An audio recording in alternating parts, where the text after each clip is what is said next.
Hello అందరికీ welcome to my channel. నేను మీ సునీత సుబ్రహ్మణ్యం అండి.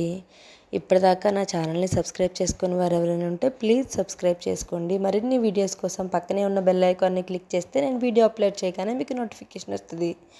ఇంతకీ నేను ఈ వీడియో ఏంటో మీకు ఆల్రెడీ అర్థమైపోయి ఉంటుంది కదా, అదేనండి పీతల ఎగురు. పీతలు చేయడం కూడా చాలా కష్టం, తినడము కష్టమే, చెయ్యడము కష్టమే, కానీ దాని టేస్ట్ మాత్రం అమోఘం కదా. అందుకే ఈరోజు నేను మీకు పీతల ఎగురు ఎలా చేయాలో చూపించాలి అనుకుంటున్నాను. ముందుగా పీతలు మేము ఈ 2 కేజీల పీతలు తీసుకున్నాము. ఇట్లా క్లీన్ చేయాలి. పీతలు క్లీనింగ్ చాలా అంటే చాలా పెద్ద ప్రాసెస్ అండి. నేను చూపించిన విధంగా క్లీన్ చేసుకోవాలి.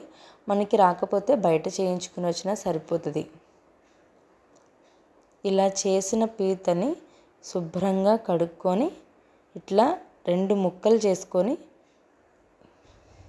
ఇలా పెట్టుకోవాలండి. చాలా అంటే చాలా పెద్ద ప్రాసెస్. ఇప్పుడు మనం పీతల ఎగురు ఎలా చేసుకోవాలో చూద్దామా.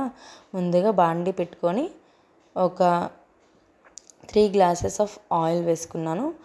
ఇక్కడ గ్లాసుల లెక్క ఆయిల్ వేసుకున్నాం కాబట్టి దానిలో పచ్చిమిర్చి చీలికలు వేసుకొని ఫ్రై చేసుకోవాలి. దాని తర్వాత ఉల్లికాడలు, శుభ్రంగా కడిగి పెట్టుకున్న ఉల్లికాడలు వేసుకోవాలి. దాని తర్వాత కొత్తిమీర నాన్ వెజ్ కర్రీస్కి స్టార్టింగ్ వేసుకుంటేనే టేస్ట్ అండి. ఇలా కొత్తిమీర కూడా కట్ చేసి వేసుకొని బాగా వేగనివ్వాలి. వేగిన తర్వాత ఉల్లిపాయ పేస్ట్, మేమైతే 3 ఉల్లిపాయలు తీసుకున్నాము. ఉల్లిపాయ పేస్ట్ ఇట్లా వేసుకొని ఉల్లిపాయ పేస్ట్ కూడా పచ్చివాసన పోయేంత వరకు బాగా వేయించుకోవాలండి. ఉల్లిపాయ ముక్కలు వేస్తే ఇలా గుజ్జుగా రాదు, అందుకని ఉల్లిపాయ పేస్ట్ మాత్రమే వేసుకోవాలి పీతల ఎగురికి. అప్పుడే గుజ్జుగా వచ్చి పీతలకి గుజ్జు పట్టి చాలా టేస్టీగా ఉంటుంది. ఈ మాదిరిగా ఫ్రై అయిన తర్వాత కొంచెం ఉప్పు వేసుకోవాలి.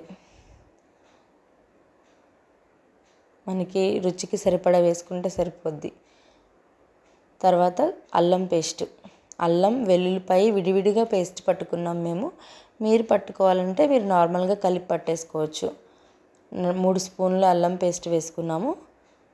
తర్వాత 3 స్పూన్ల వెల్లుల్లి పేస్ట్ వేసుకొని బాగా ఫ్రై చేసుకోవాలి.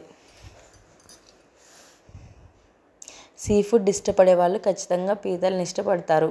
ఫస్ట్ తినడానికి కొంచెం కష్టంగా అనిపించినా ఒక్కసారి పీతల టేస్ట్ చూసిన తర్వాత మనం అయితే వదిలిపెట్టమండి.